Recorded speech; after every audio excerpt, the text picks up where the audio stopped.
Hello, and welcome to another live Pioneer game with myself, John, my partner Jay, and Jay. This particular game is quite special, I'm told.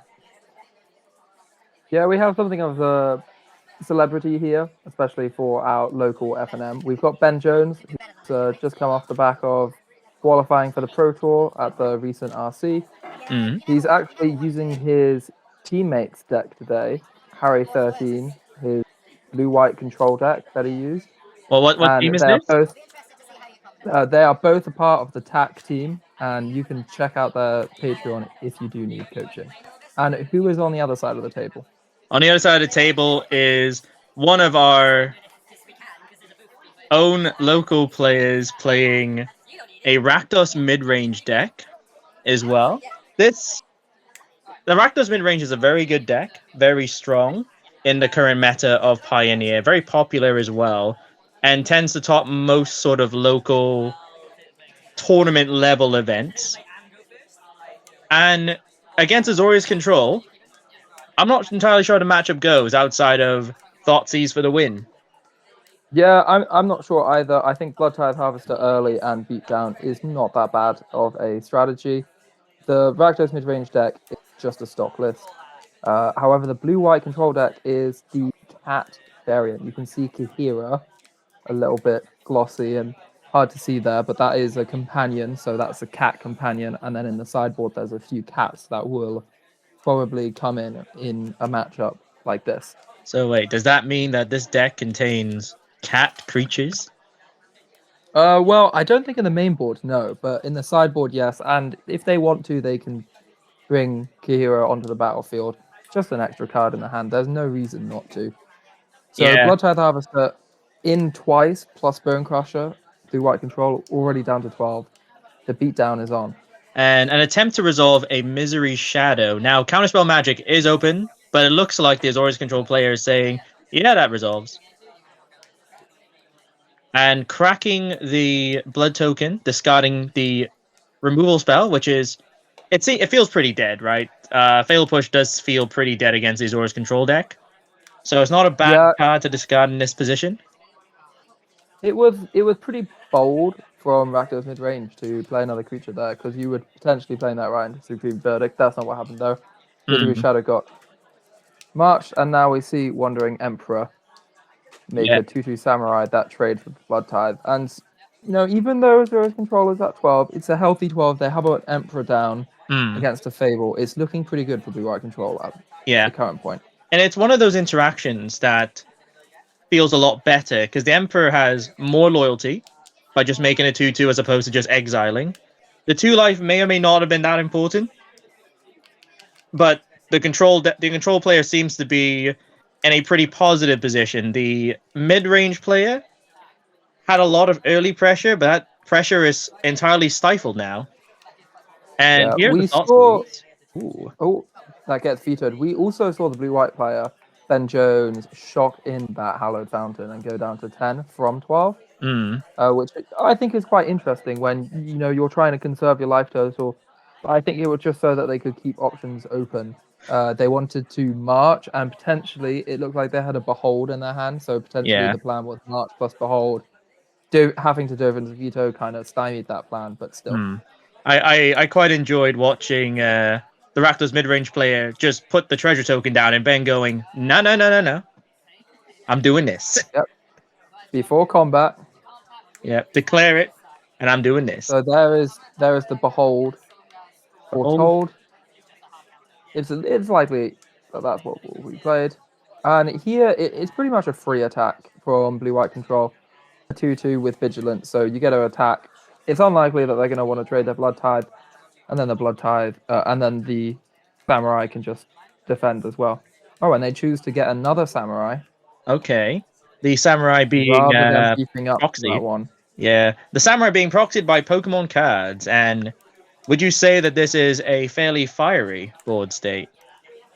Huh, very funny. I think it's interesting that they got rid of the emperor to make the extra samurai, but I believe they thought there would be removal. There's a lot of fatal pushes in Rakdos mid range's deck, and they don't want to get their samurai removed, have the emperor removed, and have an empty board. It's kind of making the most use out of the emperor as possible. And with cards like Bone Crusher Giant being available as well, it could just kill the samurai in response to a +1/+1 counter anyway. Agreed. And that is one of the reasons why blue-white control can't go too low. I know they have counters, but Bone Crusher Giant Stomp, it does happen. And there's also a Hive back there. So it's important for blue-white control not to go too low in this matchup, where we see the Rakdos mid-range player copy a Bone Crusher Giant and send him into the red zone. Here we see a chump. I suspect the blue-white player is going to farewell next turn. And if they're not going to farewell, they're probably just hoping that the Rakdos mid-range player commits more to the board that they can farewell. Because at the moment, Rakdos mid-range, it seems like they can barely get through. They only attacked with the one creature, and I think that's because they feared Wandering Emperor. Yeah. However, if you're holding back all your creatures, you're just asking for there to be a verdict or a farewell on the other side, and you're not putting enough pressure on. But we do see sort of speaking of farewell, and entirely right here. I imagine naming all the modes. Yeah, why not? I would name all the modes. All the modes, even if there are no artifacts or enchantments. It's just fun. The graveyard, Rakdos mid-range does not use that much, but Croxer is a painful card to deal with for Azorius control, so it's quite nice to just get rid of the graveyards now. And there were no Deluges in the bin, so it was pretty much a one-sided graveyard sweep for blue-white control. Yeah, and Deluge being pretty good here against the Shouldred because it adds the cards, not draws them. Very important distinction in this particular board position. And shocking in another Hollowed Fountain to Fateful Absence. The Ben is keeping up mana for something very important here. It looks like Ben drew a Make Disappear. So he's keeping up the Make Disappear in case another Shoulder comes down or something like that. Or Bone Crusher Giant even. Yeah. And I believe... and a pretty good Thoughtseize. Yeah, so taking Big Tef, there's just an Absorb in hand. Sure, there is a Hall of the Storm Giants, and we may see an attack. I'm not too sure. It seems quite even at the moment. I feel like either player could steal this depending on the top deck. It is possible if the Rakdos mid-range player is able to pick up any more Thoughtseize. There's just to get rid of any more counter spells, right? Whether or not. I'm sorry. I completely forgot. It's not at parity. They just play Memory Deluge, so they're just going to flash a pack from the graveyard. Yeah. Achieve 7 mana, dig through time, and now they have a stacked hand full of cards. And they're not even choosing to bring Kahira, and they just want to hold all their mana up, potentially draw even more spells, and counter everything that the Rakdos mid-range player tries to play. But they even choose to let the Bone Crusher Giant resolve, even though we know they have an Absorb in their hand. It probably says a lot about what else Ben has in hand, right? In response to the Bone Crusher Giant. There could be another board wipe type effect waiting to happen. Could be another way to bring down another creature to block the Bone Crusher Giant in this position. Yeah, there could be a Shark Typhoon. We know that they do run Shark Typhoon, and they've got enough mana that they can cycle for a pretty big Shark Typhoon, or they could just hard cast. What was so that was a Supreme Verdict to take down the Bone Crusher. Like you said, another sweeper. And a pretty good one because it didn't target the Bone Crusher Giant. The Azorius control player is at 6. We talk about how comfortable 12 is. 6 cannot be that much more comfortable. And here we see them, the Azorius player, try to cycle for a Shark, which happens. However, the Shark then gets Power Word killed. Yeah. And, I mean, it's got to happen, right? Rakdos mid-range has access to some of the best creature removals. A Shark token is just one of the many things they can deal with quite easily. But the Azorius control hand advantage showing how powerful it is. Narset into Teferi and then lay down arms. It's so difficult. Yeah, with only 2 cards in hand, the Rakdos mid-range player scoops it up. Yeah, Azorius control even had an Absorb. in their hand and the mana to play it. So they were so far ahead at that point. So Ben's showing what Pro Tour level deck building as well as deck playing looks like in the face of what I was saying is one of the best decks in the format. Yeah. So sideboarding, Rakdos midrange, hand disruption, that's all they bring in, isn't it? Yeah. And they take out removal spells. And I believe for the blue-white control player, they actually bring in creatures. It makes sense to bring in, some of the big cats here. Possibly, but I'm not entirely sure of the sideboard plan, but wouldn't it be so funny to see a Leyline of Sanctity come down turn 0? It would be, especially since Rakdos midrange's plan mostly resolves around disrupting that hand. Duress and Thoughtseize are their best cards in this matchup, especially early. If they can sort of seize away any early cards and then Blood-Tithe Harvester or Misery Shadow and then just beat them down, it'll be very hard for blue-white control to come back from that. I think a way to deal with, just to ensure that there isn't a farewell just walking in, right? Because Crocs is another very, but for the pun, it's kind of the crux of this game plan, right? It's a card that deals with control in a way control hates, which is forcing him to discard interaction. Yeah, Croxer is pretty good. However, it does get hit by March, which is played in blue-white control. So there are answers in blue-white control, and they can counter and escape Croxer as well if they are ahead. That is true. So although Croxer is a good creature, I would say blue-white control does have some answers, and it's not a game won if Rakdos midrange manages to get a Croxer and then quickly escape it. Yeah. We see both players not liking their hand, opting to go down to 6. I don't know. Ben really thought about his hand. The thing with control, right, is a lot of opening hands feel okay, right?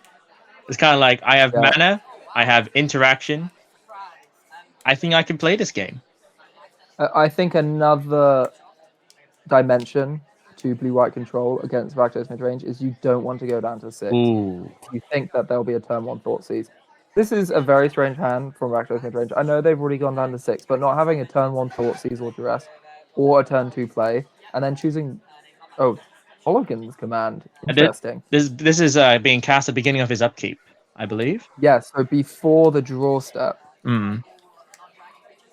Which is not a bad play in this position. However, the lack of pressure from Rakdos midrange is kind of just... The Azorius control, but Ben must be feeling very comfortable in this position. Agreed. I mean, the Hologan's Command would have been a good play if they could potentially have opened up with a Blood-Tithe Harvester turn 2. Turn 1, that sort of curve. I feel like missing out on that curve, it just sets you behind. We do see the Rakdos midrange player very intelligently playing around Make Disappear at every opportunity, with the Ragnar Bankbuster when they had 4 lands and now Fable when they have 3. Yeah. But seeing the Deluge on the other side is just, it's not what you want to see. You know that they're going to be putting farewells, counters, maybe even a big Teferi into their hand. 4 cards is a lot of cards to be able to look through in this game. And here's the big cat. So this is Regal Caracal. You can see it on the screen. It makes a bunch of cats. They all get +1/+1 and lifelink. It's very hard for a 1-for-1 removal deck, which Rakdos midrange is. They've got Fatal Pushes and Power Word Kills. They're all 1-for-1 removal.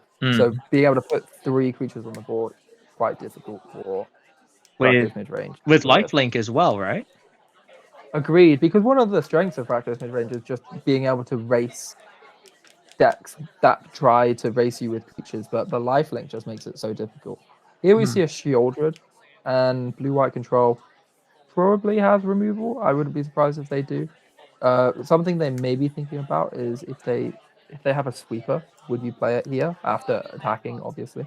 It would depend on what is in the hand, and they're opting to play Teferi while the board is still quite safe. And bouncing the Shieldred is not bad in this position. The Rakdos midrange player, unless they have Stomp from Bone Crusher Giant, is not going to be dealing with that Teferi for a while. Yeah, if they can't deal with the Teferi, Ooh. this turn. The card advantage is going to stack up. Blue-white control has a huge board. Or they have 2 lands in their hand. But Teferi is going to let them draw an extra card each turn. Ooh, but Bankbuster is going to do the same for Rakdos mid-range. Yeah, the eventual card advantage from Bankbuster cannot be denied. But as well, so far, we have a Fable the Mirror Breaker still on the board, and it is not being contested. Oh, wow. Now Kahira comes down, and all of those cats, those little 1/1s, are now 3/3 Vigilance life linking. And the Regal Caracal is Vigilance as well. All right. So they've decided, the Rakdos mid-range players decided to through the Bankbuster and block one of the 3/3s. I guess just sort of it's a free kill, right? Yeah, it's a free kill, but you know, Azorius control doesn't mind too much. They gained a load of life. They went up to 11. They have a huge board. They've put pressure on. And they do have that Kahira on the board. Yeah, Kahira makes it good. The vigilance of the cats is everything. Just them being able to attack without having to think about holding things back. It's just incredible. And that life gain switch we just saw there is 22 to 11. The Azorius control player will go back down to 20, but... Oh? Is this before draw? Yeah, so 5 mana. Ooh, that's a very expensive mark. It's expensive, but it does the job. It does the job. Teferi's still on the board. A very healthy creature sweep for Ben Jones here. And we see his head go down. It might be in response to what he drew. He might have just drawn that extra land. There's I believe, drew enough that. Ooh. A Brimaz King. Of what now? So it's a Brimaz that makes a load of cats whenever it attacks. He's like the OG Adeline.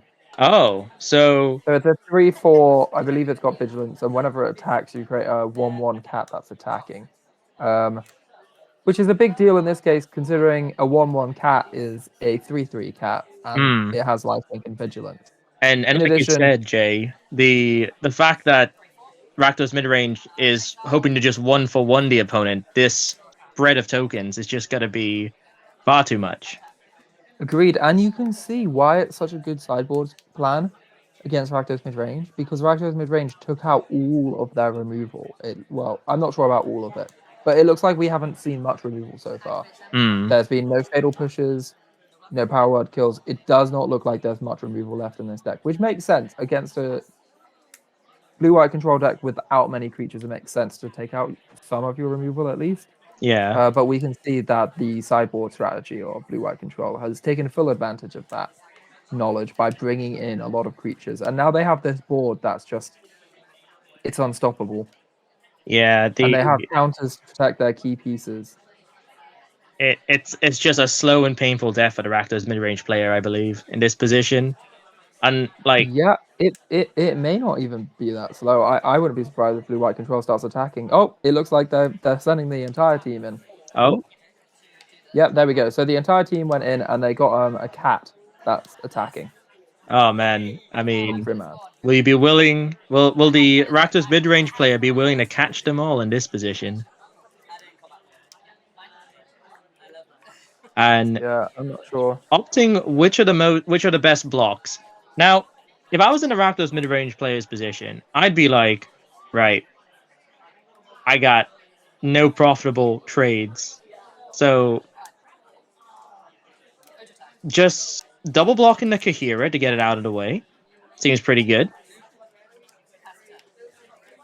I mean, Kahira is the only creature small enough to be double blocked and killed, I believe.